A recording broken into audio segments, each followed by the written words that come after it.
Fear is about what's going to happen in the future. Fear is about, am I going to lose my job? Is what's going to happen to mom?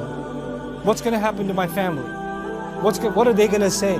What's going to happen tomorrow? What's going to happen with my exam? What's going to happen with my immigration? What's going to happen with this and what's going to happen with that? These fears about what's going to happen in the next few hours or in the next few days or in the year from now or in the future, these fears are small and big, and they're all the time. They're a part of us. You wake up afraid. You're afraid you're going to be late to work. You know, you're afraid that you forgot about some task that you had to do, or the time's running out. Small fears, big fears. But fear is a constant part of life. It's always there. But today I want to talk to you about an extreme case of fear and sadness first. And that's the mother of Musa alayhi salam. I can't think of a more extreme case of a woman who had to do something so incredibly unthinkable. She knows that any minute from now, soldiers are going to break her door and they're going to kill her baby in front of her own eyes. For a mother to imagine the murder of her own newborn baby, unthinkable. And the only idea she had that Allah put in her is you need to put your child in a basket and put that basket, alqihi fil yam, throw it into the river.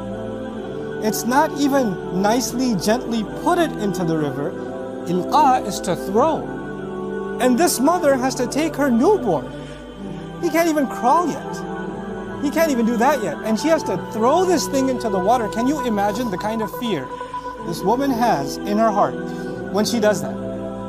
And when she does that, she can't even look at it and can't even cry and scream, my baby, my baby. She can't do that, because if she does that, the soldiers will know one survived and they'll go after him and kill him. So she has to not even be, even if she looks, she has to look from the side. And then this water is not standing still, it's moving. So this basket is slipping away from her sight to the point where she doesn't even know what happened to it. She has no idea what's happened to it. And now she's living with this incredible, overwhelming sadness. What have I just done? What's going to happen to my baby? You know? And in those moments, Allah Azza wa Jal told her, لا تخافي ولا تحزني. Don't be afraid. Don't feel sadness. And even though she still felt afraid, and she still felt sadness, what we're learning in these ayat is Allah will help you overcome not being drowned by fear and not being drowned by sadness. He can let you navigate those two feelings. Those two feelings are very powerful. They're enough to drive someone mad. They're enough to drive someone to the point where they don't want to live anymore. It can be that powerful. And yet Allah can give you the strength to overcome what you and I don't have the strength to overcome. This mother, like no other mother, could stand doing that and survive. So Allah says, وَأَصْبَحَ فُؤَادُ أُمِّ مُوسَى فَارِغًا. Musa's mother's heart was, you can think of the imagery as it was bleeding out. It was emptying out. It's like her heart was exploding. إِن كَادَتْ لَتُبْدِي بِهِ. She was on the verge of just screaming out, that's my baby, I want my baby back. She was on the very verge of it. She couldn't hold it in. لَوْلَا أَرَّبَطْنَا عَلَىٰ قَلْبِهَا. Had we not tied her heart up. Like literally something's about to shatter and leak.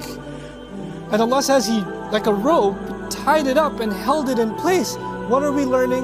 We're actually learning that you and I are not capable of controlling our emotions until Allah gives us the strength to do so. The situation didn't change. The baby didn't start flying instead of floating in the water. The reality didn't change, but her heart changed. Her heart was strengthened by divine intervention from Allah Himself. لَوْلَا أَرَّبَطْنَا عَلَىٰ قَلْبِهَا. And she's not a prophet. What we're learning in these ayat is that Allah will give you and me a strength to our hearts that we'll be able to overcome the most powerful fear and the most powerful sadness, the deepest kind of sadness. He'll make us strong enough, not that those things will go away, but you'll be strong enough to go through it. You won't collapse. Your heart won't fall apart. And He says all of this, لِتَكُونَ مِنَ الْمُؤْمِنِينَ, so she may be from those who truly believe. She could truly hold on to faith. She won't ever accept that my baby drowned. She won't accept that. She'll hold on to her faith, she'll hold on to hope. As a matter of fact, in this ayah, for her to be a believer actually is the same as for her to be hopeful.